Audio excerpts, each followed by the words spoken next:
कि हर बार एक मुद्दा कांग्रेस गाए बगाए किसी भी बहाने से लेके आती है, दादूपुर नलवी नहर। आपको सुनकर हैरानी होगी कि सिर्फ अवार्ड जो इन लोगों ने किया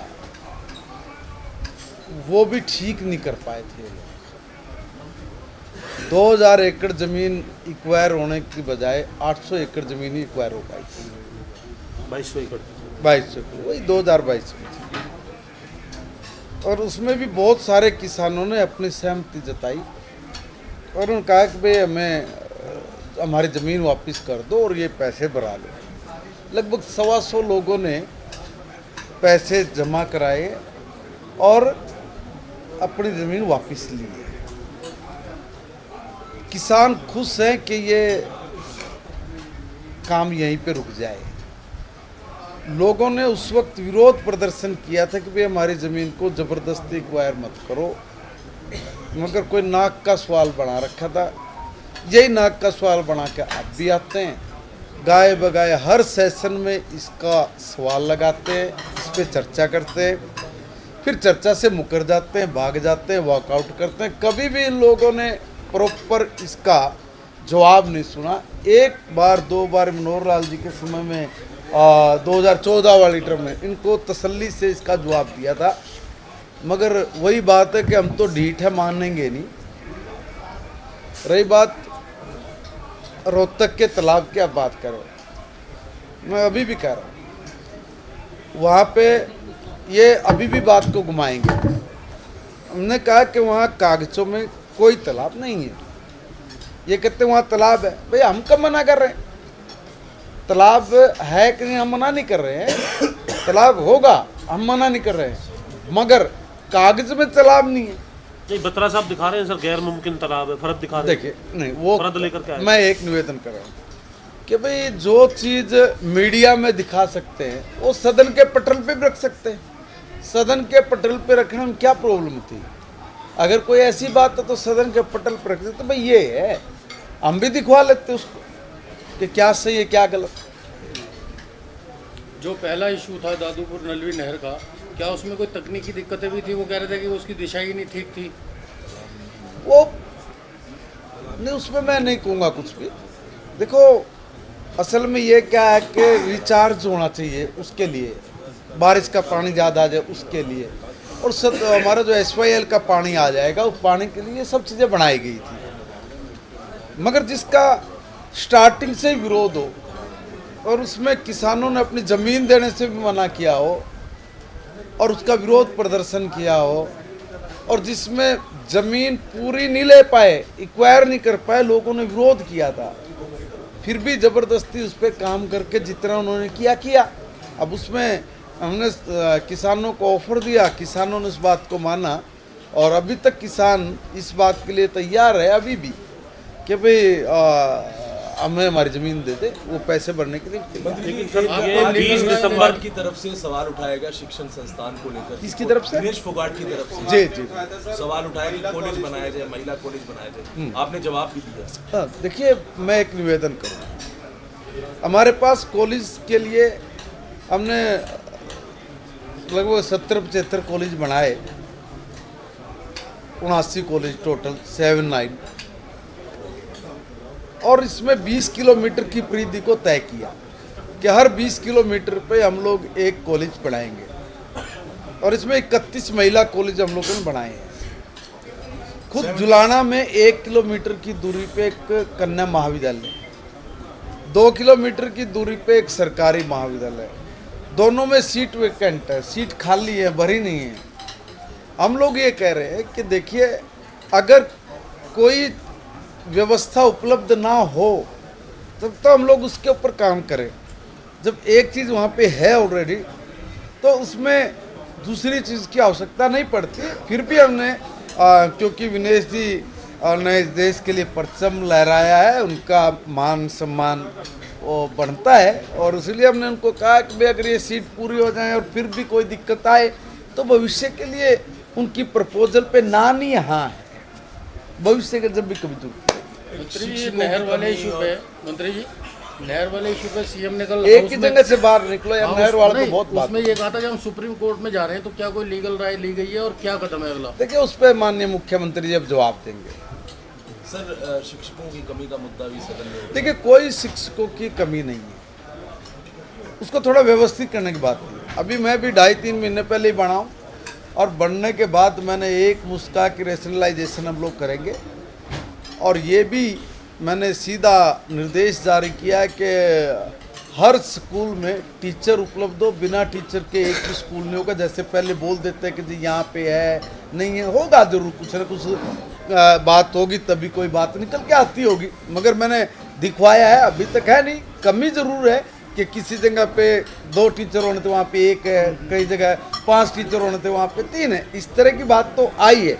उसको भी मैंने कहा कि इसको इतना प्रॉपर दुरुस्त करिए और उसमें हमने पहले चरण में एक 1500 स्कूल लिए हैं जिसमें छोटी सी भी कमी ना हो और 1 अप्रैल से हम लोग इसमें स्टार्ट करने वाले हैं। और राष्ट्रीय शिक्षा नीति जो न्यू राष्ट्रीय शिक्षा नीति है इसको पूरी तरह से हायर में हम लोगों ने लागू कर दिया है। देश का पहला राज्य हरियाणा है जिस पे हमने ये किया। लगभग 10 से 12 मीटिंग्स मेरी एनईपी को लेके पूरे डिपार्टमेंट के साथ हुई है। हमने देश भर के सब शिक्षाविदों से लेके बाकी लोगों के साथ दिल्ली में, चंडीगढ़ में, कुरुक्षेत्र में, हर जगह पर हमने मीटिंग्स की है, उनकी राय जानी है और राय जानने के बाद हमने इसको पूर्णतः लागू कर दिया है। अब जो एलिमेंट्री में और हाई और सेकेंडरी तक की जो है उसमें लगभग 300 के आसपास में काम करने के गोल बनते जिसमें 201 पे हमने पूरा काम कर लिया।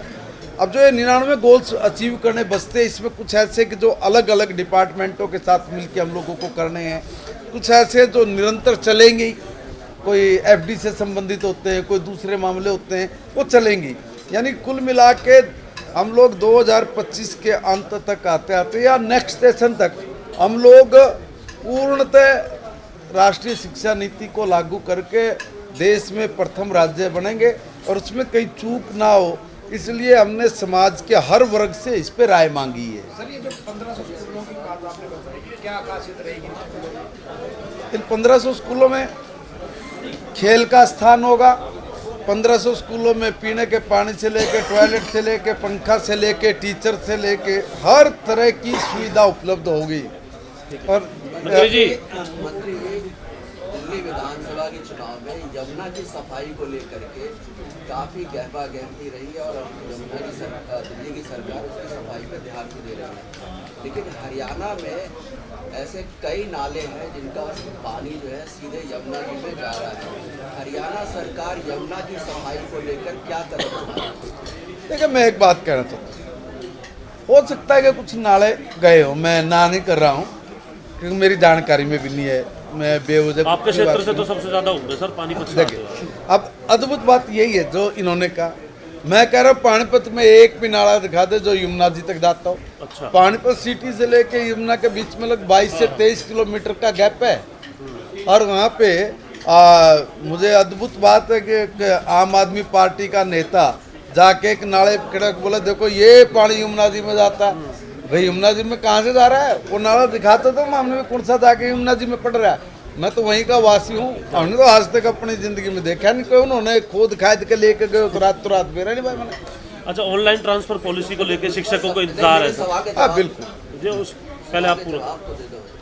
मैं बता रहा हूँ ना, कोई ऐसा नाला नहीं है। अगर कोई ऐसी बात है उसको एक बार चेक करवा जा सकता है और चेक करवा के अगर कोई इस तरह का कोई नाला वगैरह तो उस पर ज़रूर एसटीपी वगैरह लगा के पानी का जो बीओडी है उसको ठीक करके अगर उसमें डलने की परिस्थिति होगी तो डलेगा, नहीं तो नहीं, उसकी कोई और व्यवस्था करके उस पानी को एग्रीकल्चर में या दूसरे संसाधनों में लगाने का प्रयास करें।